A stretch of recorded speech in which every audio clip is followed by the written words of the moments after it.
మీటింగ్‌లో నన్ను చూపించుకుంటూ వందనాలు. ఇంతగా మీ ముందుకు వెళ్తుండగా ఉపాధి కలిగిస్తున్న ప్రతి ఆటంకములు, పనులు, క్రియలు, ఉద్దేశాలు, తలంపులు, ఆలోచనలు నజరేయుడగు యేసు నామములో లయమవును. దేవా సహాయమును చేయండి. పరిశుద్ధాత్మ తండ్రి ఈ సహాయాన్ని నేను కోరుతున్నాము. మా అందరికీ సహాయమును దయచేయండి. దేవా మీ లేఖనం నుండి మేము వాక్యాన్ని గ్రహిస్తూ ఉండగా నిన్ను పోలి మేము ఏ విధంగా జీవించాలి, దేవా నీకు రాయబారులుగా మేము ఏ విధంగా ఉండాలి, నీకు ప్రతిబింబాలుగా మేము ఏ విధంగా ఉండాలి, దేవా నీకు సాక్షులుగా మేము ఏ విధంగా జీవించాలి.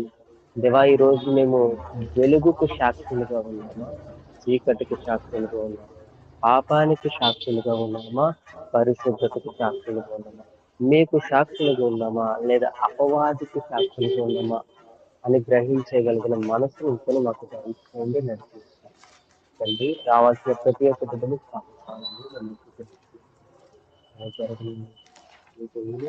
నీ చిత్తంలో, నీ ప్రణాళికలో, నీ ఆలోచనలతో నీ సన్నిధి ఒక తోడు గురించి అన్నిటినీ జరిగించి రావాల్సిన ప్రతి ఒక్క బిడ్డని సహకాలమే మమ్మల్ని కృప చూపించండి, జీవించండి. దేవాన్ని కృప ద్వారా ఇప్పుడు వాక్యం బోధించిన బ్రదర్ని కూడా దేవా మీ ఆత్మ ఆవేశం కింద గురించి దేవ వాడుకునండి, బలపరచండి. దేవా వింటున్న మా అందరికీ కూడా అర్థం చేసుకోగలిగిన మనసును, గ్రహించగలిగిన మనసును నడపండి. మా అందరికీ దయచేయమని కృప చూపించమని దేవాన్ని చిత్తంగా నడిపించండి. నజరేయుడు యేసు నామములో అడిగి వేడుకకి ఓకే గుడ్. అందరికీ వందనాలండి. వాక్యం పడుతుందా?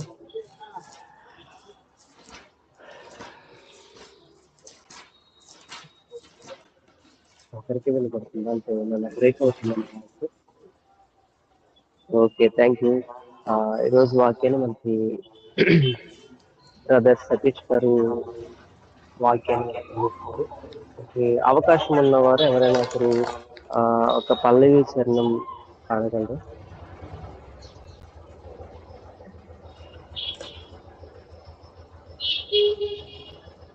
హలో సిస్టర్స్, బ్రదర్స్ ఉన్నారా? అవకాశం ఉన్నవారు దేవుని స్థుతించడానికి ప్రయత్నించండి.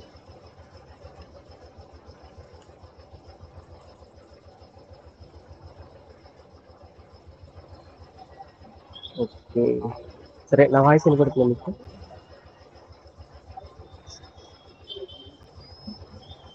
హలో, ఓకే, నేనే పాడతాను, మీరు ముందుకు రావచ్చు.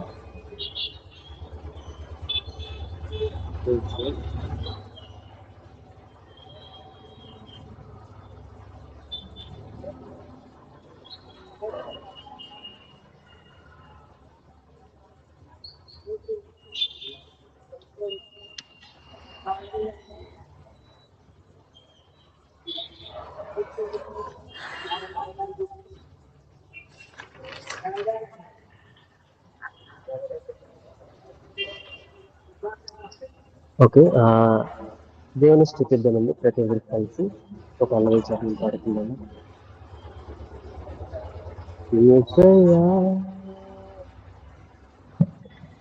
నీ కృప నాకు చాలయా, నీ కృప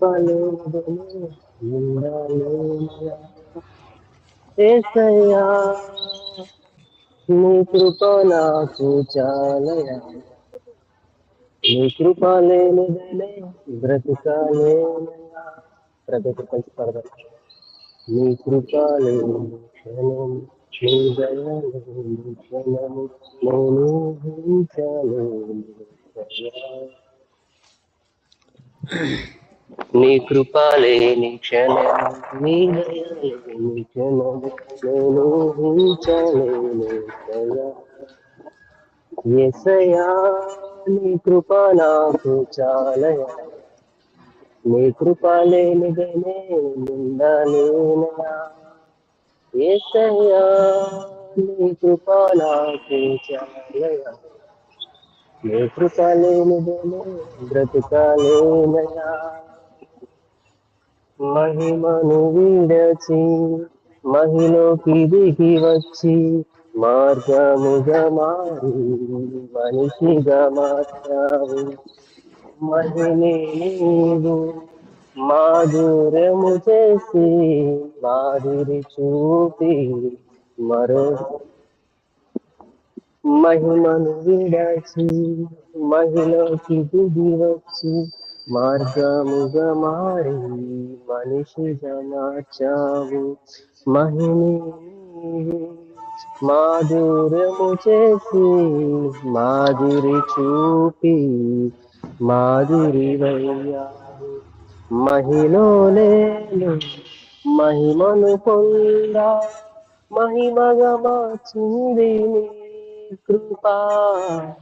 మహిలో నేను మహిమను పొందా మహిమగా మార్చింది నీ కృప. యేసయ్యా నీ కృప నాకు చాలయా. నీ కృప లేనిదే ఉండలేను. యేసయ్యా నీ కృప నాకు చాలయా. నీ కృప లేనిదే బ్రతుకాలేనయా. నీ కృప లేని క్షణము నీ దయ లేని క్షణము నేను ఊహించలేను యేసయ్యా. నీ కృప లేని క్షణము నీ దయ లేని క్షణము నేను ఊహించలేను యేసయ్యా. ఆజ్ఞల మార్గమున ఆశ్రయమును ఇచ్చి ఆపత్కాలమున ఆదుకున్నావు. ఆత్మీయులతో ఆనందింపచేసి ఆనంద తైలముతో అభిషేకించావు. ఆజ్ఞల మార్గమున ఆశ్రయమును ఇచ్చి ఆపత్కాలమున ఆదుకున్నావు. ఆత్మీయులతో ఆనందింపచేసి ఆనంద తైలముతో ఆదుకున్నావు. ఆశ తీరా ఆరాధన చేసే అదృష్టమిచ్చింది నీ కృపా. ఆశ తీరా ఆరాధన చేసే అదృష్టమిచ్చింది నీ కృప. యేసయ్యా నీ కృప నాకు చాలయా. నీ కృప లేనిదేనే బ్రతుకాలేనయా. యేసయ్యా నీ కృప నాకు చాలయా. నీ కృప లేనిదేనే ఉండలేనయా. నీ కృప లేని క్షణము నీ దయ లేని క్షణము నేను ఊహించలేను యేసయ్యా. హల్లెలూయా. ఓకే, థ్యాంక్ యూ అండి. ఈ సమయంలో బ్రదర్ సతీష్ గారు దేవుని వాక్యాన్ని మనతో పంచుకుంటారు. Praise Lord brother. Praise the Lord. Praise the Lord. దేవుని నామానికి మహిమ కలుగును గాక. ఒకసారి చెప్తారా, మీరు ఉన్నారా లేరా, వింటున్నారా లేరా? Praise the Lord. Praise Lord. అందరికీ వందనాలు. Praise Lord. Praise the Lord. అందరికీ వందనాలు. థ్యాంక్ యూ మీ రెస్పాన్స్ని బట్టి. ఇటు ఒక చిన్న ప్రార్థన చేసుకుందాం. మహాపరిశుద్ధుడా, మహోన్నతుడా, మీ ఘనమైన నామానికి స్తోత్రాలనైనా తండ్రి, నేటి వరకు సజీవుల లెక్కను నిలిపి మరొకసారి మీ పాదాలు చెంత ఈ విధంగా కూడుకునే భాగ్యాన్ని ఇచ్చారు. మీకు స్తోత్రాలనైనా తండ్రి. మరొక పర్యాయం మీ బిడ్డలతో నాయన మీ మాటలు పంచుకోవడానికి మీరు ఇచ్చిన అవకాశాన్ని బట్టి మిమ్మల్ని స్తుతిస్తూ ఉన్నాను నాయన తండ్రి. ఈ రాత్రి మీ వాక్యాన్ని ధ్యానిస్తూ ఉండగా నాతోనూ మా అందరితోనూ తండ్రి మీ లేఖనాల ద్వారా మీరు మాతో మాట్లాడండి నాయన. నా ఆలోచనలు కాదు, నా జ్ఞానం కాదు, కానీ మీ వాక్యంలో ఉన్నది ఉన్నట్టుగా మీరు నేర్చుకోవడానికి మీ ఆత్మ ప్రత్యక్షత మాకు కలుగజేయండి, సహాయం చేయండి. ముందున్న సమయాన్ని అంతటినీ నాయన మీ హస్తాలకు అప్పచెప్పుకుంటూ ఉన్నాను. సహాయం చేయండి, మీరు మాత్రమే మహిమ పొందమని యేసు నామమున ప్రార్థిస్తున్నాను నా పరలోకపు తండ్రి, ఆమేన్. దేవుని మహాకృపను బట్టి మరొకసారి ఈ విధంగా ఆయన మాటలు పంచుకోవడానికి దేవుడిచ్చిన అవకాశాన్ని బట్టి దేవుని స్తుతిస్తూ ఉన్నాను. అలాగే మీ విలువైన సమయాన్ని వెచ్చించి ఆయన మాటలు వినడానికి జాయిన్ ప్రతి ఒక్కరికి ప్రభు పేరట వందనాలు తెలియజేస్తున్నాను. రైట్, ఈ రాత్రి సేమ్ బైబిల్ స్టడీ లాగానే మనం ఒక అధ్యాయాన్ని ధ్యానించుకుందాం. అందరూ ఒకసారి బైబిల్స్ ఓపెన్ చేసి, ఒకవేళ మీ దగ్గర బైబిల్ లేకపోతే ఫోన్లో కొరింథీయులకు రాసిన మొదటి పత్రిక, మనకందరికీ బాగా తెలిసిన అధ్యాయం, మనకందరికీ బాగా ఇష్టమైన అధ్యాయం. కొరింథీయులకు రాసిన మొదటి పత్రిక 13వ అధ్యాయం. ఈ అధ్యాయాన్ని ఒకసారి అందరూ ఓపెన్ చేసి పెట్టుకోండి. ఈ రాత్రి సమయం మనకు అనుకూలించిన కొలది కొన్ని మాటలు మనం ఆ అధ్యాయంలో నుంచి ధ్యానించడానికి ప్రయత్నం చేద్దాం. కొరింథీయులకు రాసిన మొదటి పత్రిక 13వ అధ్యాయం. ఈ అధ్యాయాన్ని ఒకసారి అబ్జర్వ్ చేస్తే మొత్తం మనకు 13 వచనాలు అక్కడ కనిపిస్తాయి. ఈ 13 వచనాలు కూడా 3 భాగాలుగా మనకు కనబడతాయి. మొదటి భాగం 1 నుంచి 3 వచనాలు మనం చదివితే ప్రేమ యొక్క అవసరత మనకు కనబడుతుంది. తర్వాత 4వ వచనం నుంచి దాదాపుగా 8వ వచనం వరకు మనం చూస్తే ప్రేమలో ఉన్న క్వాలిటీస్ లేదంటే ప్రేమ యొక్క గుణలక్షణాలు అక్కడ మనకు కనబడతాయి.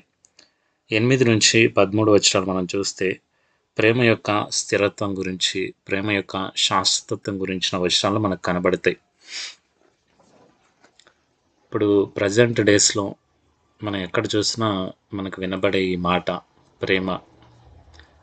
ప్రతి ఒక్కరు కూడా ప్రపంచంలో పరితపించేది ప్రేమ కోసమే. ఎవరైనా ప్రేమగా పలకరించే వాళ్ళు ఉంటే చాలు, ప్రేమగా మాట్లాడే వాళ్ళు ఉంటే చాలు, మనతో ప్రేమగా ఉంటే చాలు అని చాలామంది ఆలోచిస్తూ ఉంటారు. అందరూ కూడా ప్రేమ కావాలని కోరుకుంటారు, ప్రేమ వద్దని ఎవరు కోరుకోరు. అయితే పౌలు ప్రేమ గురించి చాలా చక్కగా అధ్యాయంలో రాస్తాడు. అసలు ప్రేమ అంటే ఏంటి, ఆ ప్రేమ ఎలా ఉంటుంది, ప్రేమించే మనసుల్లో ఏ లక్షణాలు ఉంటాయి అని ఈ అధ్యాయంలో చాలా చక్కగా రాశారు. ప్రజెంట్ డేస్లో మనం కూడా యవనస్తులుగా ఉన్నాం. ఎన్నో చూసి ఇదే ప్రేమ అనుకొని చాలాసార్లు మనం తప్పుడడుగులు వేసిన రోజులు ఉన్నాయి. ఇదే ప్రేమ అనుకొని మోసపోయిన రోజులు ఉన్నాయి. ఇదే ప్రేమ అనుకొని ప్రారంభంలో సంతోషించి చివరకు బాధపడుతున్న రోజులు కూడా చాలా ఉంటాయి. చూద్దాం, ఈ అధ్యాయాన్ని ధ్యానించడానికి ప్రయత్నం చేద్దాం. మొదటి 3 వచనాలు మనం చూస్తే ఇందాక మనం చెప్పుకున్నట్టుగా ప్రేమ యొక్క అవసరత. అసలు ప్రేమ ఎందుకు మనకు కావాలి, ఈ లోకపరంగా కాదు కానీ బైబిల్ పరంగా అసలు మనకు ప్రేమ ఎందుకు అవసరం, ప్రేమ లేకుండా మనిషి లేడు అని చాలా వరకు మనం మాట్లాడుకోవచ్చు. బైబిల్ అంతా కూడా మనం ధ్యానం చేస్తే ముఖ్యంగా 3 పదాలు మనకు బాగా కనబడతాయి. ఒకటి పరిశుద్ధత, రెండవది ప్రేమ, మూడవది పరలోకం. మనం ఎక్కడ వాక్యాలు విన్నా, ఎవరి నోటిలో వాక్యాలు విన్నా కూడా మెయిన్గా మనకు వినబడే మాటలు మెయిన్గా ఇవే మనకు కనిపిస్తాయి: పరిశుద్ధత, ప్రేమ, పరలోకం అని. ఈ బైబిల్ని చాలామంది ప్రేమ పుస్తకం అని కూడా పిలుస్తారు. కొంతమంది దేవుడు మనకు రాసిన ప్రేమలేఖ అని కూడా అంటారు. సో ఏది ఏమైనా మనిషికి ప్రేమ అనేది చాలా అవసరం. ఒకసారి చూద్దాం ప్రేమ ఎందుకు అవసరం అన్నది. 1వ వచనం నుంచి మనం చదివితే మనుషుల భాషలతోనూ దేవదూతల భాషలతోనూ నేను మాట్లాడినను ప్రేమ లేని వాడనైతే మ్రోగెడు కంచును గనగనలాడు తాళమునై ఉన్నాను అని. ఇక్కడ చూడండి, మనకి ఎన్ని భాషలు వచ్చినా, మనుషుల భాష, దేవదూతల భాష, మనకి ఎన్ని భాషలు వచ్చినా సరే, మనం ఎంత బాగా కమ్యూనికేట్ చేయగలిగినా సరే, ఒకరితో మనం ఎంత బాగా మాట్లాడగలిగినా సరే, మన మాటల్లో ప్రేమ అనేది చాలా అవసరం. మనం పలకరించే పలుకుల్లో ప్రేమ అనేది చాలా అవసరం. మరి ఎంతగా మాట్లాడినా సరే, ఎంత అనర్గళంగా కమ్యూనికేట్ చేయగలిగినా సరే, ప్రేమ లేకపోతే వేస్ట్ అన్నట్లుగా ఇక్కడ పౌలు రాస్తూ ఉన్నాడు. అది ఎలా ఉంటుందంటే జస్ట్ ఒక సౌండ్ చేస్తున్న బెల్లులాగా ఉంటుంది తప్ప ఏం ప్రయోజనం ఉండదు అని. ఇంకోటి దేవదూతల భాషతోనూ అంటే ఒక రకంగా మనం అన్య భాషలని అనుకోవచ్చు దీన్ని. మీరు అన్య భాషలు మాట్లాడేంత పరిశుద్ధాత్మ వరాలు మీకున్నా సరే, మీలో ప్రేమ లేకపోతే అది కూడా వ్యర్థమే అంట. అలాగే 2వ వచనం మనం చూస్తే ప్రవచించు కృపావరము కలిగి మర్మములన్నిటి జ్ఞానమంతయు ఎరిగిన వాడనైనను కొండలను పెకిలింపగల పరిపూర్ణ విశ్వాసము గలవాడనైనను ప్రేమ లేనివాడనైతే నేను వ్యర్థులను అని. కొంతమంది చూడండి పెద్ద పెద్ద ప్రవచనాలు చెప్తా ఉంటారు. ఎంత ప్రవచనాలు చెప్పినా సరే మీలో ప్రేమ లేకపోతే, బైబిల్‌లో కొంతమందిని నిద్రలో లేపి ఈ వచనం ఎక్కడ ఉంది అని అడిగినా కూడా చెప్పగలిగేంత కెపాసిటీ కొంతమందికుంటది. మనం వాక్యం చెబుతూ ఉండగానే టకాటకా రెఫరెన్స్‌లు, దాన్ని మనం రెఫరెన్స్ చెప్పకపోయినా జస్ట్ సందర్భం చెప్పినా సరే రెఫరెన్స్‌లు తీసేంత కెపాసిటీ కొంతమందికుంటది. పరమగీతాలను సహితం వివరించగలిగిన, ఆ మర్మాలను చెప్పగలిగిన కెపాసిటీ కొంతమందికుంటది. బైబిల్‌లో ఏదైనా సరే వివరించగలిగేంత కెపాసిటీ ఉన్నా కూడా బైబిల్‌ని ఎంత బాగా నేనున్నాను, ఎంత బాగా వాక్యం చెప్పగలిగినా కూడా నాలో ప్రేమ లేకపోతే అది వేస్ట్ అంట. ఎంత ప్రవచించి ప్రాఫెసీలు చెప్పగలిగి, ఎంత దేవుని దగ్గర ఆత్మ పొందుకొని రేపేం జరుగుతుందో, ఫ్యూచర్‌లో ఏం జరుగుతుందో చెప్పగలిగేంత కెపాసిటీ ఉన్నా కూడా ప్రేమ లేకపోతే వేస్ట్ అంట. ఇంకా కొండలను పెకిలింపగలిగిన పరిపూర్ణమైన విశ్వాసం గలవాడనైనను. కొంతమంది విశ్వాసాన్ని చూస్తే మన మీద మనకే సిగ్గేస్తూ ఉంటుంది. అంత విశ్వాసం ఉంటుంది దేవుడు చేసే కార్యాల పట్ల. వాళ్ళు ప్రార్థన చేశారంటే దేవుడు నాకు చేయకుండా ఉండడు అనేంత విశ్వాసం కొంతమందికి ఉంటుంది. మనలో కూడా కొంతమంది ప్రార్థన చేస్తే దేవుడు ఖచ్చితంగా నాకు ఇస్తాడు అని చెప్పి ఎంతో విశ్వాసంతో బ్రతికే వాళ్ళు చాలామంది ఉన్నారు. కానీ ఎంత విశ్వాసం ఉన్నా, ఎంత బాగా వాక్యం చెప్పగలిగినా, ఎంత ప్రవచనాలు చెప్పగలిగినా సరే, ఇక్కడ రాయబడిన మాట, ఎన్ని ఉన్నా, ఎంత కమ్యూనికేషన్ ఉన్నా, అన్య భాషలు మాట్లాడగలిగేంత శక్తి ఉన్నా, వాక్యాన్ని వివరించగలిగేంత శక్తి ఉన్నా, ప్రవచించగలిగేంత కృపావరం ఉన్నా, ఎంత విశ్వాసం ఉన్నప్పటికీ ప్రేమ లేకపోతే వ్యర్థమే అంట. ఇంకా 3వ వచనాన్ని మనం చూస్తే, బీదల పోషణ కొరకు తన ఆస్తి అంతయు ఇచ్చినను, కాల్చబడుటకు నా శరీరము అప్పగించినను, ప్రేమ లేని వాడనైతే నాకు ప్రయోజనమేమీ లేదు. ఈ వచనాన్ని మనం గమనిస్తే కొంతమంది ధర్మకార్యాలు చేస్తూ ఉంటారు, దాన ధర్మాలు చేస్తూ ఉంటారు. వాళ్ళకున్న ఆస్తి అంతా కూడా అమ్మేసి కొంతమంది దాన ధర్మాలు చేసేవాళ్ళు ఉంటారు. కానీ ఇది వాళ్ళు ఎందుకు చేస్తారంటే కొంతమంది స్వార్థం కోసం, కొంతమంది దాన ధర్మాలు చేస్తే ఏదో పుణ్యం వస్తుందని, లేకపోతే నేను చేసిన పాపాలన్నీ చేసే ధర్మ కార్యాలకు ఈక్వల్ అయితే నాకు పాపం రాదు, నాకు శిక్ష రాదు అని కొంతమంది స్వార్థంతో చేస్తూ ఉంటారు. ప్రేమ లేకుండా దాన ధర్మాలు చేసినా కూడా వ్యర్థమే. అలాగే శరీరంలో మీరు ఎంత శ్రమ పడుతున్నా సరే, అది ఎవరి కోసమైనా సరే, ఒకవేళ మీ కుటుంబం కోసం కావచ్చు, మీ తల్లిదండ్రుల కోసం కావచ్చు, దేనికోసమైనా సరే మీరు జస్ట్ శ్రమ పడతా ఉన్నారనుకోండి, ప్రేమ లేకుండా ఇంకా చేయాలి కదా, తప్పదు కదా, అనుభవించాల్సిందే కదా అన్నట్టుగా మీరు ఒకవేళ చేస్తూ ఉన్నారంటే అది కూడా వేస్టేనంట. ఎందుకంటే వాక్యం సెలవిస్తుంది, మనం ఏం పని చేసినా సరే, ఏది చేసినా సరే దేవుని నిమిత్తమై, దేవుని నామం పేరట మీరు చేసే ప్రతి కార్యాన్ని ప్రేమతో చేయండి అని వాక్యం సెలవిస్తుంది. సో మనకి ఎన్ని టాలెంట్స్ ఉన్నా సరే, స్పిరిచువల్గా కానీ, లేకపోతే మీకు బయట ఎన్ని స్కిల్స్ ఉన్నా సరే, ఎన్ని టాలెంట్స్ ఉన్నా సరే, ఏది ఉన్నా ప్రేమ లేకపోతే వ్యర్థము. ఎందుకంటే ప్రేమ అనేది చాలా ప్రాముఖ్యమైంది, ప్రేమ అనేది చాలా అవసరమైంది. మనం ధర్మశాస్త్రంలో ఉన్న 10 ఆజ్ఞలు చూస్తే కూడా మొట్టమొదటి ఆజ్ఞ ప్రేమతోనే స్టార్ట్ అవుతుంది. ఒకరోజు ఆయన దగ్గరికి కొంతమంది వచ్చి ఒక విషయాన్ని అడిగినప్పుడు, అదే ధర్మశాస్త్రం గురించి 10 ఆజ్ఞలు మాకు మోషే ఇచ్చాడు కదా, వీటిలో ఏది శ్రేష్టమైంది అని అడిగినప్పుడు ఆయన ఒక మాట చెప్తారు. ఒకసారి చూస్తారా ఆ మాట? మత్తయి సువార్త 22వ అధ్యాయం 36వ వచనం.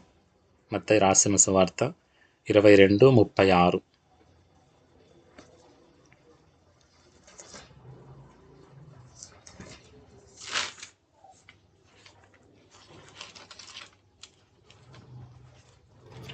బోధకుడా, ధర్మశాస్త్రములో ముఖ్యమైన ఆజ్ఞ ఏదని అడిగాను. అందుకు ఆయన, నీ పూర్ణ హృదయముతోనూ, నీ పూర్ణ ఆత్మతోనూ, నీ పూర్ణ మనస్సుతోనూ నీ దేవుడైన ప్రభువును ప్రేమింపవలనన్నది నన్నునది. నేను చదివేస్తానమ్మా. ఇది ముఖ్యమైనది, మొదటిదైన ఆజ్ఞ. నిన్ను వలె నీ పొరుగువారిని ప్రేమింపవలను. ఇది 2వ ఆజ్ఞ. ఈ 2 ఆజ్ఞలు ధర్మశాస్త్రం అంతటికీ ప్రవక్తలకు ఆధారమై ఉన్నవని అతనితో చెప్పాను.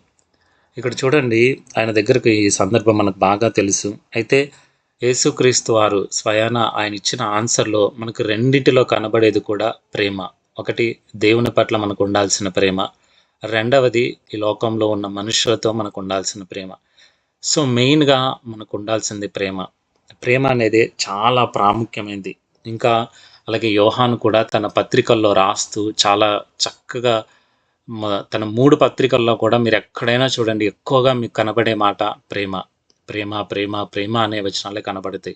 ప్రేమ ఉంటే ఎలా ఉండాలి, ప్రేమ లేకపోతే ఏంటి, ప్రేమ లేకపోతే ఏంటి, ప్రేమ లేని వాడనైతే వ్యర్థును అని యోహాను కూడా తన 3 పత్రికల్లో చాలా వరకు రాస్తాడు. సో ప్రేమ అనేది చాలా ప్రాముఖ్యమైనది. ప్రేమ లేకపోతే మనిషి లేడు, ప్రేమ లేకపోతే మనిషి బ్రతకలేడు, ప్రేమ లేకపోతే మనం అసలు క్రైస్తవును అనడానికి అసలు పనికిరామేమో మనం. ఎందుకంటే క్రైస్తవుడు అంటేనే ప్రేమకు సాదృశ్యమైన వాడు, లోకానికి ప్రేమను పంచేవాడు. లోకంలో ప్రేమ అంటే ఎలా ఉంటుందో అసలు తెలియదు లోకానికి, కానీ ప్రేమను పరిచయం చేసింది, నిజమైన ప్రేమ అంటే ఇది అని రుజువు చేసింది యేసుక్రీస్తు వారు మాత్రమే. కొన్నిసార్లు మనం అనుకుంటూ ఉంటాం, నేను ఈ మాట చెప్తానని తప్పుగా అనుకోవద్దండి, ఈ లోకంలో మనకు ఒక ప్రేమ దొరుకుతుంది, చాలా సిన్సియర్ లవ్ అనుకోండి. ఫర్ ఎగ్జాంపుల్ ఎలా ఉంటారంటే, ఇంకా మన భాషలో మాట్లాడుకుందాం, అందరూ యూత్తో ఉన్నాం కాబట్టి, నువ్వు లేకపోతే నేను ఉండలేను, బ్రతకలేను అనేంతగా ఉంటారు కొంతమంది. సపోజ్ కొంతమంది ఆల్రెడీ ప్రేమ విఫలమై సూసైడ్ చేసుకునే వాళ్ళు కూడా ఉన్నారు. మన కోసం చనిపోయేంత ప్రేమికులు కూడా ఉండొచ్చు అనుకోండి. ఇంకేంటి డిఫరెన్స్ అని కొన్నిసార్లు మనం ఆలోచిస్తూ ఉంటాం. యేసుక్రీస్తు కూడా నా కోసం చనిపోయాడు, ఈ పర్సన్ కూడా నా కోసం చనిపోవడానికి సిద్ధంగా ఉన్నాడు, చనిపోయేలా ఉన్నాడు అని కొన్నిసార్లు మనం ఆలోచిస్తాం. అయితే నేను ఒక మాట చెప్తాను, యేసుక్రీస్తు ప్రేమ మనకు పరలోకాన్ని ఇచ్చింది, కానీ ఈ లోక ప్రేమ నీ కొరకు చనిపోవచ్చు, కానీ ఆ ప్రేమ నీకు పరలోకాన్ని ఇవ్వలేదు, నరకానికి మాత్రమే తీసుకెళ్తుంది. యేసుక్రీస్తు ప్రేమ మాత్రమే మనల్ని పరలోకానికి తీసుకెళ్ళింది. ఈ లోక ప్రేమ నీకోసం వాళ్ళు చనిపోవచ్చు, కానీ ఆ ప్రేమ నీకు పరలోకాన్ని ఇవ్వలేదు. సో ప్రేమ అనేది క్రైస్తవునికి చాలా ప్రాముఖ్యమైంది. అయితే అసలు ఏంటి ప్రేమ అంటే? ప్రేమకు ఎవరైనా డెఫినేషన్ చెప్పగలరా? ప్రేమను ఎవరైనా నిర్వచించగలరా? మనం చాలాసార్లు వినే మాట, మనకు బాగా తెలిసిన మాట, మనం ఎక్కువగా యూజ్ చేసే మాట ప్రేమ ప్రేమ ప్రేమ. ఏంటి ప్రేమ అంటే? ఏంటి ప్రేమకున్న డెఫినేషన్? ఇక్కడ పౌలు రాస్తున్నాడు చాలా అద్భుతమైన విషయాలు. మొదట మనం చూసే మొదటి 3 వచనాల్లో ప్రేమకున్న అవసరత, ప్రేమ ఎందుకు అవసరం, క్రైస్తవుడు అంటేనే ప్రేమ, ప్రేమ అనేది చాలా ప్రాముఖ్యమైంది, ప్రేమ లేకపోతే మనం క్రైస్తవులం కాదు అని. అయితే ఏంటి ప్రేమ అంటే? చిన్నప్పుడు స్కూల్లో గోడల మీద రాస్తూ ఉంటే నేను చదివేవాడిని ఈ మాట, ప్రేమించే పెదవుల కన్నా సాయం చేసే చేతులు మిన్న అని. మీరు చూసారా ఎప్పుడన్నా? ప్రేమించే పెదవుల కన్నా సాయం చేసే చేతులు మిన్న అని. ప్రేమ అనేది ఎప్పుడు కూడా మాటల్లో చెప్పేది కాదు. ప్రేమ అంటే చేతల్లో చేసి చూపించేది. నీకు ప్రేమ ఉంది, నేను నిన్ను ఇంత ప్రేమిస్తున్నాను, ఐ లవ్ యూ చెప్పడం ఎవరైనా చెప్తారు, చాలా ఈజీ. కానీ ప్రేమ ఎప్పటికి కూడా మాటల్లో చెప్పేది కాదు. ప్రేమ అంటే చేసి చూపించేది. ప్రేమకు ఎక్కడ నిర్వచనం లేదు, దాన్ని ఎవరు నిర్వచించలేరు, అది చేసి చూపించేది. ఇక్కడ మనం మాట్లాడుతున్న మాట, మనం ధ్యానిస్తున్న ఈ మాట ప్రేమ. మనకందరికీ తెలుసు ప్రేమను గ్రీకులో ఏమంటారు? చాలాసార్లు విన్నాం మనం, అగాపే అని. గ్రీకులో నుండి తెలుగులోకి ట్రాన్స్లేట్ చేసేటప్పుడు అగాపే అనే వర్డ్కి తెలుగులో పదాలు దొరకలేదంట. ఎందుకంటే అగాపే అనేది దేవుని ప్రేమ. ఆ దేవుని ప్రేమ అది ఎంత ప్రేమను క్యారీ చేస్తుందో అంత ప్రేమను క్యారీ చేసే వర్డ్ తెలుగులో దొరకలేదంట. అందుకే సింపుల్గా ప్రేమ అని రాసేశారు. కానీ ఆ దేవుని ప్రేమ, మనం ప్రేమ అని చెప్తున్న ఆ పదం ఎంత ప్రేమను మోయగలదో ఆ పదం మోయలేనంత ప్రేమ కలిగింది ఆ దేవుని ప్రేమ. ఆ దేవుని ప్రేమను మనం పదాల్లో వివరించలేం. కొన్నిసార్లు మనం కూడా చెప్తూ ఉంటాం కదా, నా మీద నీకు ఎంత ప్రేమ ఉందంటే నేను మాటల్లో చెప్పలేను అని, చెప్పలేనంత ప్రేమ, చూపించలేనంత ప్రేమ అని మనం మాట్లాడుతూ ఉంటాం. సో అలాంటి ప్రేమను మనం ఇప్పుడు ధ్యానం చేస్తూ ఉన్నాం. ఇది ఆగాపే ప్రేమ, దేవుని ప్రేమ. సింపుల్గా ప్రేమకు మనం ఏదైనా నిర్వచనం చెప్పగలము అంటే ఒక క్రైస్తవునిగా అది యేసుక్రీస్తు ప్రేమ మాత్రమే. ఎందుకు అనేది మనం వచనాలు ధ్యానించేటప్పుడు మనకు అర్థమవుతుంది. రైట్, ఇక్కడ మనం చూస్తే మిగిలిన 4 నుంచి 8 వచనాల్లో ప్రేమను ఆయన నిర్వచించడానికి ప్రేమ యొక్క గుణలక్షణాలు అక్కడ పౌలు మనకు రాస్తా ఉన్నాడు. ప్రేమించే వాళ్ళు ఎలా ఉంటారు, ప్రేమ ఉంది అని చెప్పేవాళ్ళు జస్ట్ ప్రేమ ఉంది అని చెప్పడం కంటే కూడా ప్రేమించే వాళ్ళు ఎలా ఉంటారు, అసలు ప్రేమికుల యొక్క గుణలక్షణాలు ఎలా ఉంటాయి అని అక్కడ దాదాపుగా 14 నుంచి 15 వచనాలు మనకు అక్కడ 15 గుణలక్షణాలు, ప్రేమలో ఉన్న గుణలక్షణాలు మనకు అక్కడ కనబడతాయి. మనం చాలాసార్లు చదివాం ఈ మాటలు. ఒకటి, ప్రేమ దీర్ఘకాలం సహిస్తుంది. రెండవది, ప్రేమ దయ చూపిస్తుంది. మూడవది, ప్రేమ మత్సరపడదు. ప్రేమ డంబముగా ప్రవర్తింపదు. ఇలా కొన్ని గుణలక్షణాలు అక్కడ మనకు కనబడతా ఉన్నాయి. మనం సమయం ఎంత అనుకూలిస్తుందో అన్ని గుణలక్షణాలు మనం ధ్యానించడానికి ప్రయత్నం చేద్దాం. ఎందుకంటే మనం అందరం కూడా ప్రేమను కోరుకునే వాళ్ళం, అట్ ది సేమ్ టైం ప్రేమను పంచడానికి రెడీగా ఉన్న వాళ్ళం. అయితే నిజంగా ప్రేమ కలిగిన వాళ్ళు, దేవుని ప్రేమ, నేను ఇక్కడ మాట్లాడుతున్న ప్రతి మాట కూడా దేవుని ప్రేమకు సంబంధించింది. దేవుని ప్రేమ ఎలా ఉంటుంది, దేవుని ప్రేమ కలిగిన వాళ్ళు ఎలా ప్రవర్తించాలి అనే కొన్ని విషయాలు మనం ధ్యానించడానికి ప్రయత్నం చేద్దాం. మొట్టమొదటిగా మనకు కనబడుతుంది ఇక్కడ ప్రేమలో ఉన్న మొట్టమొదటి లక్షణం, ప్రేమ దీర్ఘకాలం సహించును. ప్రేమ దీర్ఘకాలం సహించును. ప్రేమలో ఉండే మొట్టమొదటి క్వాలిఫికేషన్ సహనం, సహించటం. ఉందా మనకి ఈ క్వాలిటీ, సహించే క్వాలిటీ?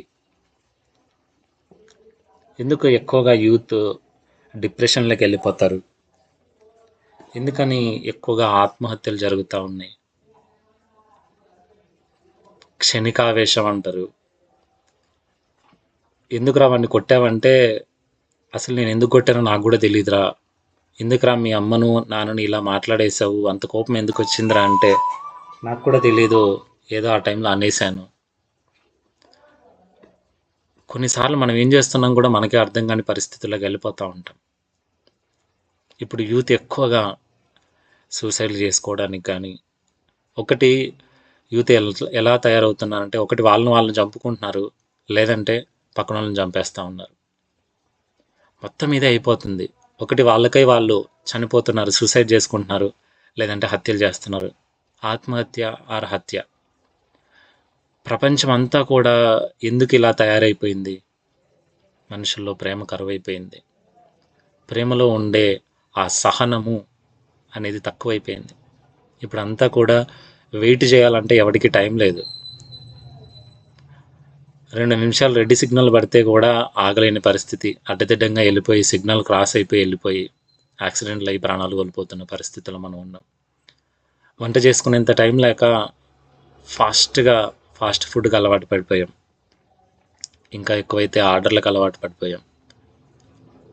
ఇప్పుడు ఎలా అయిపోయిందంటే పరిస్థితి అంతా ఫాస్ట్ అనమాట, ఇన్స్టాంట్గా అయిపోవాలి. ఫస్ట్లో 2G ఉండేది, తర్వాత 3G, 4G, 5G, ఇప్పుడు అది కూడా సరిపోదని 6G కనిపెట్టేశారు. ఎందుకు ఇదంతా? ఫాస్ట్. వెయిట్ చేసే టైం ఎవరికి లేదు, సహించే టైం ఎవరికి లేదు, సహించే గుణం అంతకన్నా లేదు.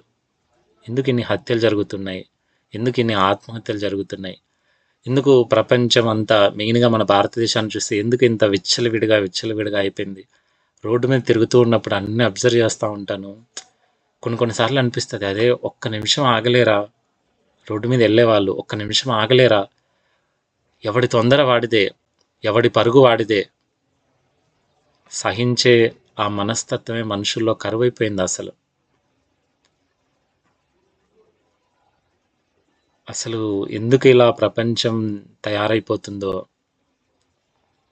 ప్రేమ కరువైపోయింది మనుషుల్లో.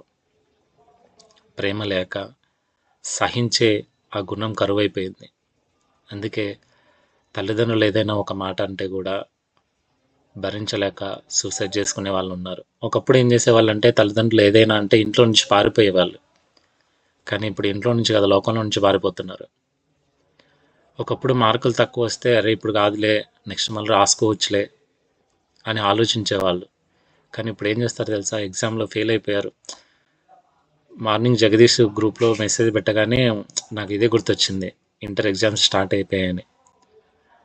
ఏదైనా ఎగ్జామ్ రిజల్ట్స్ వచ్చాయంటే నాకు భయం స్టార్ట్ అవుతుంది, అరే ఎంతమంది సూసైడ్ చేసుకుంటారో అని. నిజంగా మీరు చూడండి, ఎగ్జామ్స్ రిజల్ట్స్ వచ్చిన మరుసటి రోజు ఎన్ని ఆత్మహత్యలు. ఎందుకని? సహించలేకపోతున్నారు. సహనం మనుషుల్లో తక్కువైపోయింది. ఎవరికి ఆ సహించే కెపాసిటీ లేకుండా పోయింది. భార్యను భర్త సహించలేకపోతుంది, భర్తను భార్య సహించలేకపోయింది. కూర్చొని డిస్కస్ చేసుకుందాం, సమాధానపరుచుకుందాం, మాట్లాడుకుందాం, సాల్వ్ చేసుకుందాం అనేది ఎవరికి లేదు. ఇప్పుడంతా క్వశ్చన్ బ్యాంకులే, క్వశ్చన్ మార్కులు తప్ప ఆన్సర్లు ఎక్కడా కనబడట్లేదు. ఎవరిని పలకరించినా, ఎవరిని మైండ్లో చూసినా క్వశ్చన్లు తప్ప ఆన్సర్లు లేవు, ప్రాబ్లమ్స్ తప్ప సొల్యూషన్లు లేవు. ఎక్కడ చూసినా ప్రాబ్లమ్సే కనపడుతున్నాయి కానీ ఆన్సర్లు కనపడక సహించే ఆ కెపాసిటీ మనుషుల్లో తక్కువైపోతుంది. కానీ నేను చాలాసార్లు విన్నమాట నేను మీతో చెప్తున్నాను, క్రైస్తవుడు అంటే ఎప్పుడు కూడా ఒక సొల్యూషన్ లాంటివాడు. ప్రేమ సహనాన్ని కలుగజేస్తుంది. నీకు ప్రేమ ఉంది అంటే సహించే ఆ కెపాసిటీ నీకు ఉండాలి. మరి నిజంగా సహిస్తున్నారా మీరు? ఎవరైనా ఒక మాట అంటే, లేదంటే ఒకటి ఏదైనా పరిస్థితి ఎదురొస్తే, ఏదైనా ప్రాబ్లమ్స్ ఎదురైనప్పుడు, ఏం తోచని పరిస్థితి ఎదురైనప్పుడు, కుటుంబ పరిస్థితులైనా, ఇప్పుడు యూత్ మొత్తం డిప్రెషన్లోకి వెళ్ళిపోతున్నారు. ఎందుకంటే సహించలేక ప్రాబ్లమ్స్. ఈ బ్యాంక్ కూడా ఈ ఈఎంఐ సిస్టమ్ ఎందుకని పెట్టడం నాకు తెలియదు, కానీ దానికి అలవాటు పడిపోయి ఈఎంఐలు కట్టలేక కొంతమంది, అసలు కొంతమందిని చూస్తే బాధేస్తుంది. నేను కూడా ఫేస్ చేశాను. సహించలేక, భరించలేక, మార్కులు తక్కువ వస్తే సహించలేరు, ఎగ్జామ్లో ఫెయిల్ అయితే సహించలేరు, తల్లిదండ్రులు ఏదైనా ఒక మాట అంటే. అసలు ఆత్మహత్య అనేది ఎంత సింపుల్గా అయిపోయిందంటే, ఇప్పుడు నేను చాలా జనరల్గా మాట్లాడుతున్నాను మీతో, ఎంత సింపుల్గా అయిపోయిందంటే చిన్న రీజన్, పెద్ద రీజన్ ఏముండదు. పెద్ద పెద్ద యుద్ధాలకు కూడా పెద్ద రీజన్స్ ఏముండవంట. అట్లా చిన్న రీజన్, చిన్న చిన్న కారణాలు, ఏదో నాన్న ఒక మాట అన్నాడని, అమ్మ ఒక మాట అనిందని, లేదంటే ఎవడో ఏదో ఇన్సల్ట్ చేశాడని, ఏదో ఒక వర్డ్తో పిలిచాడని, పెద్ద పెద్ద కారణాలు ఏం లేవు. చిన్న చిన్న కారణాలకి అరే ప్రాణం తీసుకోవడం అంత సింపుల్ అయిపోయిందా అనిపిస్తుంది కొన్నిసార్లు నాకు విన్నప్పుడు, ఇదంతా చూసినప్పుడు. సూసైడ్ అంటే అంత ఈజీనా? ప్రాణం అంటే అంత ఈజీనా? సహించలేకపోతున్నారు. పేషెన్స్ తక్కువైపోయింది. మీరు ఎప్పుడన్నా అబ్జర్వ్ చేశారా, మన కస్టమర్ కేర్కి కాల్ చేస్తే ఏదైనా మనం ఒక క్వశ్చన్ వాళ్ళని అడిగి, ఏదైనా ఒకటి వాళ్ళని అడిగి నాకు పలాంది కావాలని అడిగితే, కొద్దిసేపు లైన్లో ఉండండి, నేను మీకు మీ కాల్ని హోల్డ్లో పెట్టొచ్చా, నేను ప్రాబ్లం చూసి మీకు రెక్టిఫై చేస్తానని చెప్పి మిమ్మల్ని హోల్డ్లో పెట్టిన తర్వాత వాడు ఒక మ్యూజిక్ ప్లే చేస్తాడు. అబ్జర్వ్ చేశాడా ఎప్పుడైనా? ఒక చిన్న మ్యూజిక్ ప్లే చేస్తారు. ఎందుకు ప్లే చేస్తారో తెలుసా? ఆ వెయిట్ చేసే టైం కూడా మనిషికి, ఆ వెయిట్ చేసే సహనం కూడా మనిషికి లేదు. నిశ్శబ్దాన్ని మనిషి సహించలేడు.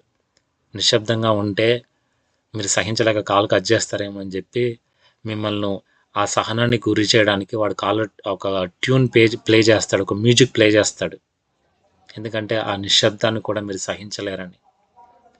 అంతగా మనిషి సహనం లేనంతగా మారిపోయాడు. దీనంతటికి కారణం ఏంటంటే, ఏదో ప్రేమ ప్రేమ అని చెప్పుకుంటున్నాం కానీ నిజమైన ప్రేమ, దేవుని ప్రేమ మనలో లేదు. ఆ సహించే గుణం మనలో లేదు. మనుషులు ఒకరినొకరు సహించుకోలేకపోతున్నారు. తల్లిదండ్రులను సహించలేరు, పిల్లలను సహించలేరు. కొంతమంది అయితే ఈ పిల్లలు పుట్టకపోయినా బాగుండ్రా బాబు అనేంతగా మారిపోయారు. కొంతమంది అయితే అసలు ఇలాంటి పేరెంట్స్కి నేను ఎందుకు పుట్టాను అని అనుకునే వాళ్ళు కూడా లేకపోలేదు. కొన్నిసార్లు ప్రాబ్లం సహించలేక నేను దేవునికి ఎంత భక్తి చేస్తున్నానే, ఇంత ప్రార్థన చేస్తున్నానే, ఎందుకు దేవుడు నాకే ఇన్ని ప్రాబ్లమ్స్ ఇచ్చాడు, దేవుణ్ణి తిట్టుకుంటున్న రోజులు కూడా కొన్నిసార్లు మన జీవితంలో ఉండొచ్చు. కారణం సహనం లేక. సహిస్తున్నారా? ప్రేమ ఉంది అంటున్నారే, మరి మీరు ఎవరిని ప్రేమిస్తున్నారో వారిని మీరు సహించగలుగుతున్నారా?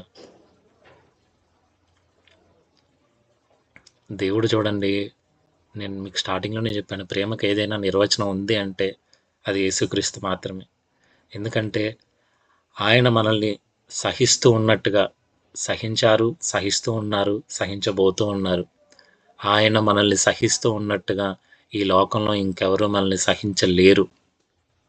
మనం చేసే చేష్టలు అంతా ఇంత కాదు, మనం చేసే పనులు అన్నీ ఇన్ని కాదు, కానీ ఎంత సహిస్తున్నాడు తెలుసా ఆయన మనల్ని. శరీరధారిగా ఉన్నప్పుడు కూడా ఆయన ఎంత సహించాడో. ఉన్న శిష్యులు 12 మంది, 12 రకాలైన మనసులు, 12 రకాలైన మనస్తత్వాలు కలిగిన వాళ్ళు. ఎంత ఓపికగా సహించాడో. మన ఇంట్లో ఒకరిని సహించాలంటేనే, ఒక పిల్లోని పెంచాలంటేనే, యూత్లో నేను చాలా మంది దగ్గర వింటూ ఉన్న ఒక మాట, అబ్బా పిల్లల్ని కన్ని భరించాలంటే ఎంత కష్టమో, పిల్లలు లేకుంటే బాగుండు అనే మాటలు నేను చాలా మంది దగ్గర విన్నాను. కానీ నిజంగా ఆయన 12 మంది శిష్యుల్ని ఎట్లా భరించాడో. ఒకళ్ళు తిండి కోసం ప్రాకులాడేవాళ్ళు, స్థలాల కోసం కొట్టుకునేవాళ్ళు, క్వశ్చన్స్ వేసేవాళ్ళు, తప్పులు పట్టేవాళ్ళు. నిజంగా ఎంత సహించాడో కదా. అంతటికంటే మించింది సిలువలో ఆయన చేసిన ఆ త్యాగం. ఎలా సహించి ఉంటాడు. ఈ లెంట్ డేస్లో ఉన్న ఒకసారి ఆలోచించండి, సిలువలో ఆ శ్రమను ఎవరు సహించగలరండి? నీ కొరకు, నా కొరకు.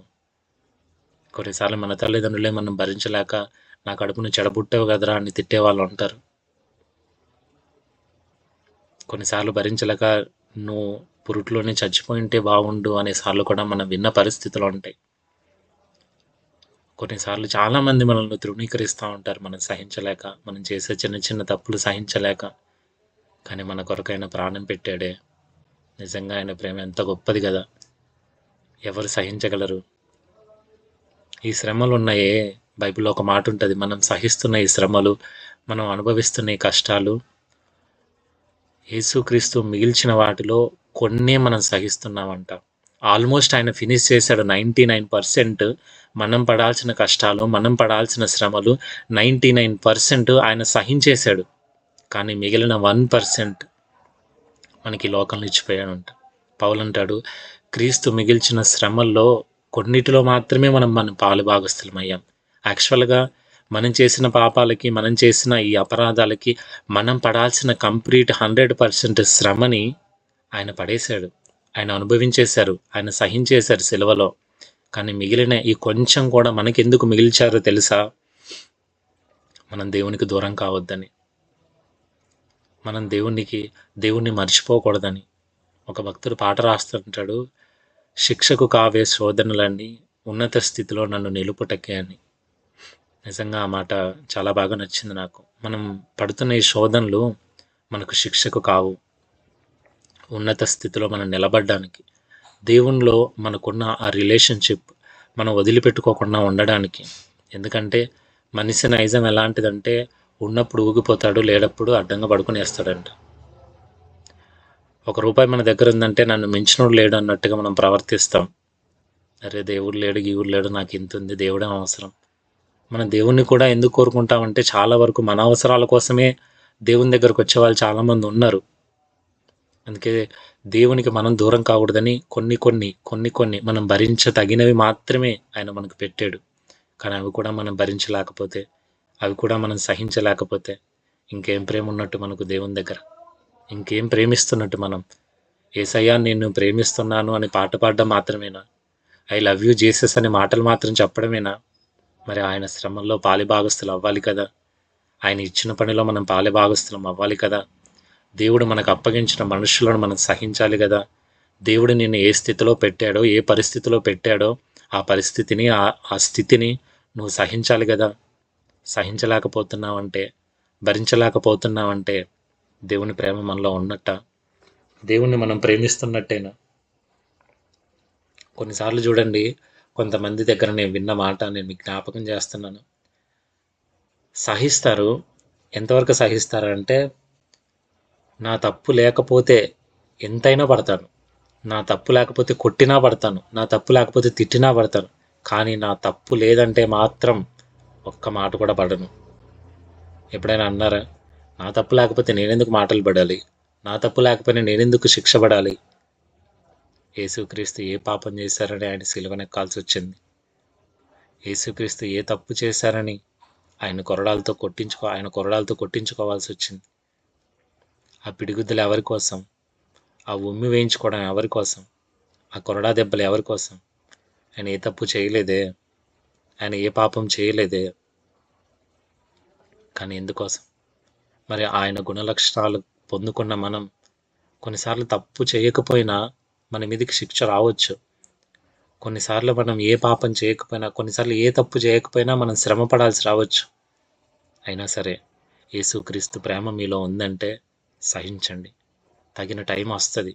ఆ టైం వచ్చినప్పుడు దాన్ని దేవుడే చూసుకుంటాడు. ఒక వచనం చూపిస్తాను, చూడండి ఒకసారి. పేతురు రాసిన మొదటి పత్రిక 2వ అధ్యాయం 19-20. టైం అయిపోతుంది ఫాస్ట్గా. పేతురు రాసిన మొదటి పత్రిక 2వ అధ్యాయం 19-20. ఎవడైనను అన్యాయముగా శ్రమ పొందుచు దేవుని గూర్చిన మనస్సాక్షి కలిగి దుఃఖము సహించిన ఎడల అది హితమగును.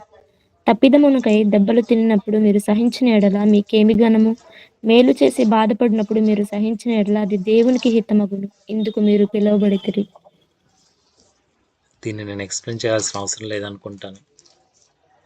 అన్యాయంగా శ్రమ పొందారనుకోండి, మీరు తప్పు చేశారు, ఆ తప్పుకు మీకు శిక్ష వచ్చిందనుకో, దాంట్లో ఇంకేముంది? కానీ మీరు చేయని తప్పుకు కూడా మీరు శిక్ష పొందుతారే. మీరు చేయని తప్పుకు కూడా మీరు నిందలు పొందాల్సి వచ్చినప్పుడు, అప్పుడు మీరు పడుతున్న నింద అది దేవుని దగ్గర మీకు హితమైనదంట. ఆలోచించండి.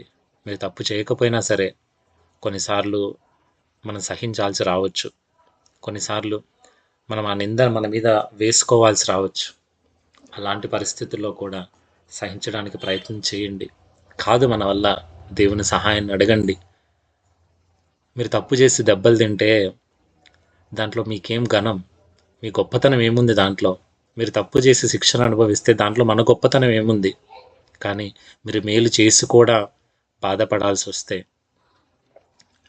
ఇప్పుడు నిజంగా జరిగే పరిస్థితి అంతా కూడా ఇదే. మంచి చేసేవాడికే కష్టాలు, కరెక్ట్గా ఉన్నవాడికే శ్రమలు. మనం చాలాసార్లు వింటూ ఉంటాం ఈ మాట. ఇంద్రాబాయి మంచి వాళ్ళకే వస్తాయి ఈ కష్టాలన్నీ అని. మంచి వాళ్ళకే వస్తాయండి కష్టాలు. మరి ముఖ్యంగా యేసుక్రీస్తు నమ్ముకున్న వాళ్ళకే వస్తాయి కష్టాలు. ఆయన అంటారు ఒక మాట, నన్ను నమ్ముకుంటే మీకేదో ఆశీర్వాదాలు వస్తాయి, అద్భుతాలు జరుగుతాయి అని మాత్రమే. అవన్నీ జరగవని కాదు, జరుగుతాయి. కానీ ఆయన మార్గం ఇరుకైన మార్గం. లోకం మిమ్మల్ని ద్వేషిస్తుంది, అయినా సహించండి. లోకం మీకు శ్రమను కలగజేస్తుంది, అయినా మీరు సహించండి. ఆయన మార్గమే శ్రమల మార్గం. అట్లాని ఆశీర్వాదాలు ఉండవని కాదు, అట్లాని అద్భుతాలు జరగవని కాదు. ఏది ఏ సమయానికి అవసరమో ఆయన సమయోచితమైన జ్ఞానం కలిగిన వాడు. మిమ్మల్ని మొత్తానికి అప్పగించేసి వదిలేసే దేవుడు కాదు. అవసరాన్ని బట్టి ఆయన నడిపిస్తూ ఉంటాడు. కానీ మీరు చేయని తప్పుకు కూడా శ్రమ అనుభవించాల్సి వచ్చినప్పుడు, సరే ఇది నేను దేవుని కోసం పడుతున్నాను కదా, యూత్ కదా, ఉడుకు రక్తం అనమాట. మనం తప్పు చేయకపోతే ఎవడైనా మనల్ని ఒక మాట అన్నాడంటే మన నోటి కంటే ముందు మన చేయి సమాధానం చెప్తుంది. అలాంటి పరిస్థితులు మనం ఉంటాం. కానీ క్రైస్తవులుగా మార్చబడిన తర్వాత ఇలాంటివి కొంచెం షార్ట్ టెంపర్ కొంచెం తగ్గించుకోవాలి. కొంచెం సహించేది. ఎవరైనా ఒక మాట అన్నారా, లెక్చరర్లు కానీ, మేనేజర్లు కానీ, మన పైన ఉన్న వాళ్ళు కానీ, మన పక్కన ఉన్న వాళ్ళు కానీ, మన కింద ఉన్న వాళ్ళు కానీ, ఎవరైనా సరే, ఎవరైనా ఒక మాట అన్నారా, కొంచెం ఆగండి. వెంటనే రియాక్ట్ అవ్వద్దండి. కొంచెం ఆగండి, ఆలోచించండి, సహించడానికి ప్రయత్నం చేయండి. మీరు తప్పు చేయకపోయినా సరే, ఏ తప్పు చేయకపోయినా సరే కొంచెం సహించండి. నేను మీకు ఒక సందర్భాన్ని జ్ఞాపకం చేస్తాను, దావీదు గురించి. చూస్తారా? అది జస్ట్ బైబిల్ ఓపెన్ చేయండి. సమూయేలు రాసిన 2వ సమూయేలు గ్రంథం 16వ అధ్యాయం. ఇక్కడ మనకు ఒక సందర్భం కనబడుతుంది. షిమి అనే ఒక భక్తుడు సిమి అనే ఒక వ్యక్తి దావీదును భయంకరంగా తిడతాడు. అక్కడ ఒక రాజుని పట్టుకొని కుక్క చీ తూ పో అన్నట్టుగా తిడతాడు. భయంకరంగా దుమ్మెత్తి పోస్తాడు. మన భాషలో చెప్పాలంటే దుమ్మెత్తి పోసి నువ్వు నాశనం అయిపోతావురా, నువ్వు పాడైపోతావురా, మన భాషలో నువ్వు గోరుగట్ట ఇట్లా తిడతా ఉంటాం కదా. అంత భయంకరంగా షిమి అనే ఒక వ్యక్తి దావీదుని తిడతాడు. తిట్టినప్పుడు అక్కడ దావీదు పలికిన కొన్ని మాటలు ఉంటాయి, చాలా అద్భుతంగా ఉంటాయి. ఒకసారి చూడండి, మీకు కూడా అర్థమవుతుంది. 2 సమూయేలు గ్రంథం 16వ అధ్యాయం.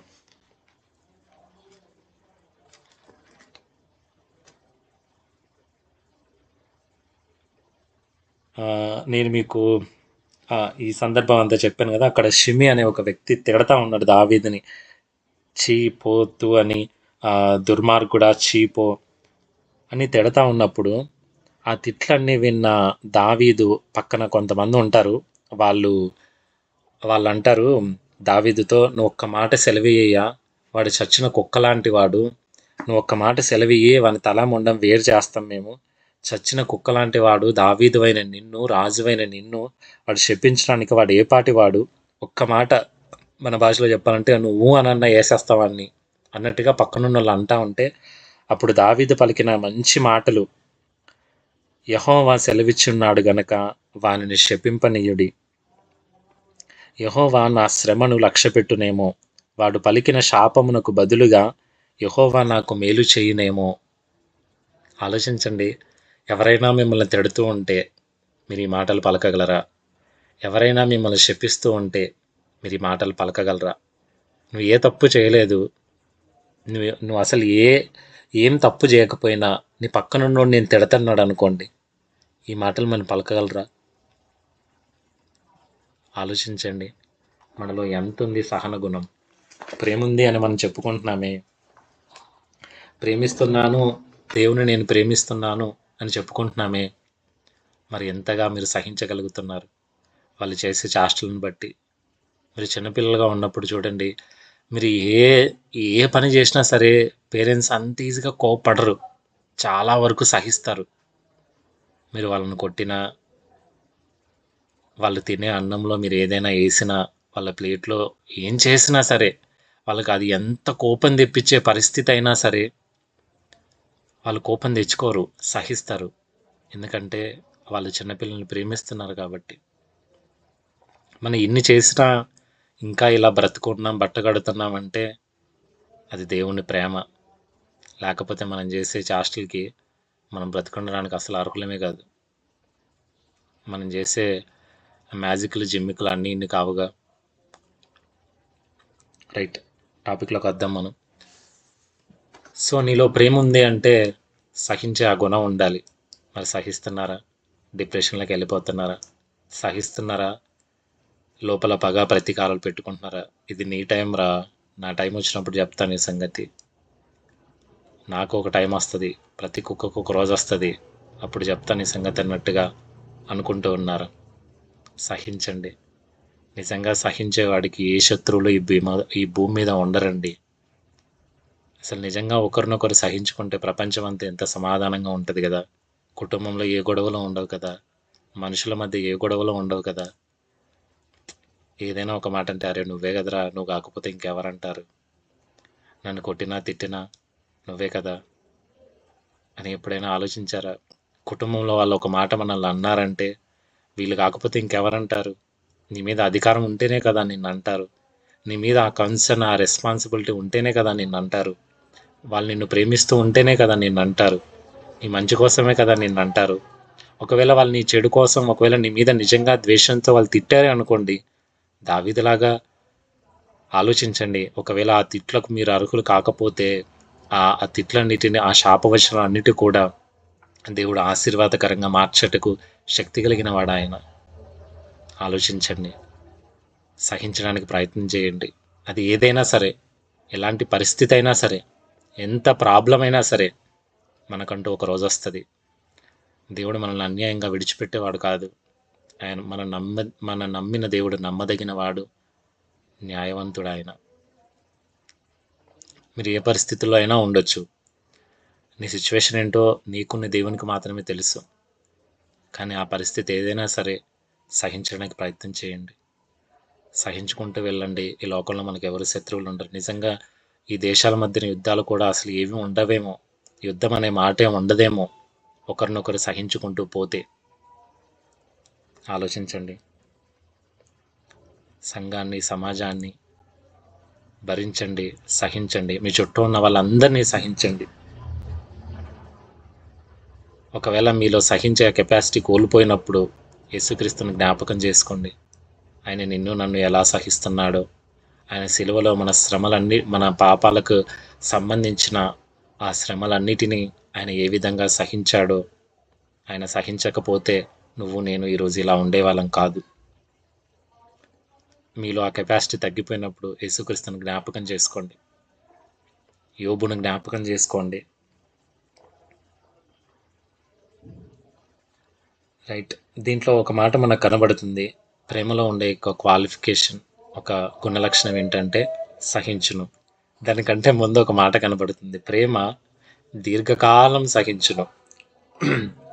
ఇది ఇంకా చాలా కష్టమైంది. సహించడమే ఒక కష్టమైన పని అనుకుంటే దీర్ఘకాలం సహించాలంట. కొన్నిసార్లు మనం అనుకుంటా ఉంటాం కదా, ఇంకెంతకాలం నా వల్ల కావట్లేదు, నా చేత కావట్లేదు, ఎంతకాలం అని భరించాలి, ఎంతకాలం అని సహించాలి. దేనికైనా ఒక లిమిట్ ఉంటుంది, దేనికైనా ఒక బార్డర్ ఉంటుంది అన్నట్టుగా కొన్నిసార్లు మనం ఆలోచిస్తూ ఉంటాం. కానీ వాక్యం సెలవిస్తుంది, ప్రేమ దీర్ఘకాలం సహిస్తుందండి. వాక్యంలో రాయబడిన మాట, అంతము వరకు సహించిన వాడే ఆయన రాజ్యంలో ఉంటాడు. ఎంతవరకన్నా సహించాలి, ఇంకెంతకాలం అనన్నా సహించాలి అంటే అంతము వరకు సహించండి. అంతము వరకు సహించిన వాడే ఆయన రాజ్యంలో ఉంటాడు. చూద్దాం, మత్తయి సువార్త 10వ అధ్యాయం 22వ వచనం. అక్కడ రాసుంటుంది ఈ మాట. త్వరగా టైం అయిపోతుంది, ఇది ఒక్క వచనం చూపించి నేను ముగించేస్తాను. మత్తయి సువార్త 10వ అధ్యాయం, మత్తయి రాసిన సువార్త 10:22.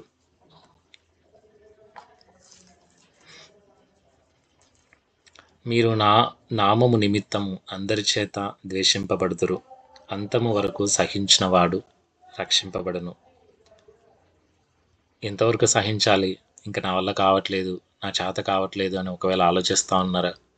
ఇప్పటికే చాలా వరకు నేను భరించేశాను, ఇంకా ఈ బాధలు నా వల్ల కావట్లేదు అని ఒకవేళ మీకు ఎప్పుడైనా అనిపించి ఉంటే ఈ వాక్యాన్ని చూడండి. మీరు అంతం వరకు సహించండి, అప్పుడే మీరు రక్షింపబడతారు. సహించడం ప్రారంభించి మధ్యలో వదిలేయడానికి ప్రయత్నించొద్దండి. అంతం వరకు సహించండి, అప్పుడే మీరు రక్షింపబడతారు. యేసుక్రీస్తు దగ్గరకు వచ్చి, శిష్యులు ఆయన దగ్గరకు వచ్చి అంత్యదినాలు ఎలా ఉంటాయి, రాకడ గురించి ఎలా ఉంటాయని ఆయన దగ్గరకు వచ్చి శిష్యులు అడిగినప్పుడు ఆయన కొన్ని గుర్తులు చెప్తారు. మనకు బాగా తెలుసు. మత్తయి సువార్త 24వ అధ్యాయం అంతట్లో కూడా ఇది ఉంటుంది. అప్పుడు ఆ మాటల్లో కూడా యేసుక్రీస్తు చెప్పిన మాటలు కొన్ని మనకు కనపడతాయి. ఈ లోకంలో మిమ్మల్ని అందరినీ ద్వేషిస్తారు, ఎక్కడ చూసినా శ్రమలు వస్తాయి, కష్టాలు వస్తాయి, ఇబ్బందులు వస్తాయి, మీరంతా శ్రమల పాలైపోతారు, మిమ్మల్ని చంపడానికి కూడా ప్రయత్నం చేస్తారు, నా నామము నిమిత్తమై మీరు సకల జనుల చేత ద్వేషింపబడతారు, అనేకులు మిమ్మల్ని అభ్యంతరపరుస్తారు, శిక్షకు మిమ్మల్ని అప్పగిస్తారు. ఇలా చాలా వరకు చెప్పి లాస్ట్లో ఒక మాట అంటాడు ఆయన, అంతము వరకు సహించిన వాడెవడో వాడు మాత్రమే రక్షింపబడతాడు. నిజంగా అంత్య దినాల్లో మనం ఉన్నాం. నిజంగా శ్రమలకు అప్పగించబడిన దినాల్లో మనం ఉన్నాం. ఎన్నో శ్రమలు ఉన్నాయి మనకు. కొన్ని భరించగలిగిన కెపాసిటీ మనకున్నా, కొన్ని భరించలేని శ్రమల మధ్య కూడా మనం నడిపించబడుతున్నట్టుగా ఫీల్ అవుతూ ఉంటాం. కానీ ఆలోచించండి, అంతం వరకు సహించండి. ఇంకెంతకాలం అన్నా, ఇంకెంతవరకు అని భరించాలని ఒకవేళ ఆలోచన మీకు వస్తే వాక్యం సెలవిస్తుంది, ఆయన టైం వచ్చే వరకు, దేవుడు మీకు అవకాశాన్ని ఇచ్చే వరకు, ఆయన కలుగు చేసుకునే వరకు సహించండి. అంతం వరకు సహించడానికి ప్రయత్నం చేయండి. మీరు సహిస్తేనే దేవుని ప్రేమని లోకానికి చూపించగలరు. భారతదేశానికి స్వాతంత్ర్యం తెచ్చిన ఒక ఫార్ములా గాంధీజీ గారు ఫాలో అయ్యారే మనం వింటాం. దాంట్లో కూడా మనం చూసేది ఒక ఫార్ములా, సహించడం. మిమ్మల్ని వారు కొట్టారా, సహించండి. తిట్టారా, సహించండి. మీరు చేసే ఆ సహనాన్ని బట్టే వాళ్ళు ఈ దేశాన్ని వదిలి పారిపోతారని గాంధీజీ చెప్పారని మనం చరిత్రలో చదువుతాం. నిజంగా సహనం ద్వారా శత్రువుని కూడా మనం మిత్రులుగా చేసుకోగలం. అలాంటిది మన కుటుంబస్తులు మనం మార్చుకోలేమా? మనం చూపించే ఆ సహనం ద్వారా, మనం చూపించే ఆ ప్రేమ ద్వారా ఎవరినైనా రాబట్టుకోగలమండి. వాడు ఎంత క్రూరుడైనా కావచ్చు, వాడు ఎంత కఠినాత్ముడైనా కావచ్చు. మీరు చూపించే ఆ ప్రేమను బట్టి, ఆ సహనాన్ని బట్టి వాళ్ళే ఈజీగా మారిపోతారు. మీరేదో వాళ్ళ తల మీద పెట్టి చేతులు పెట్టి ప్రార్థన చేయాల్సిన అవసరం లేదు. వాళ్ళకు వాక్యం చెప్పాల్సిన అవసరం లేదు. మీలో చూపించే ఆ సహనాన్ని బట్టి, మీరు చూపించే ఆ సహనాన్ని బట్టి వాక్యం సెలవిస్తుంది. భార్యలకు రాస్తున్నట్టుగా పౌలు రాస్తాడు ఒక మాట, మీ ప్రవర్తన ద్వారా మీ భర్తలను మీరు రాబట్టుకోగలరు అని. ఏంటా ప్రవర్తన? సహించే గుణం. మీ ఫ్రెండ్స్ని మీరు చూపించే ఆ సహనాన్ని బట్టే మీ ఫ్రెండ్స్ మారిపోవాలి. మీరు చూపించే ఆ సహనాన్ని బట్టే మీ కొలీగ్స్ మారిపోవాలి. మీరు చూపించే ఆ సహనాన్ని బట్టే ఎవరైతే దేవుణ్ణి నమ్ముకోలేదో మీతో ఉంటూ కూడా ఆ ప్రేమని బట్టి ఈ ప్రేమ నాకు కూడా కావాలి అని వాళ్ళు కోరుకోగలగాలి. అదే మనం చేసే గొప్ప సువార్త.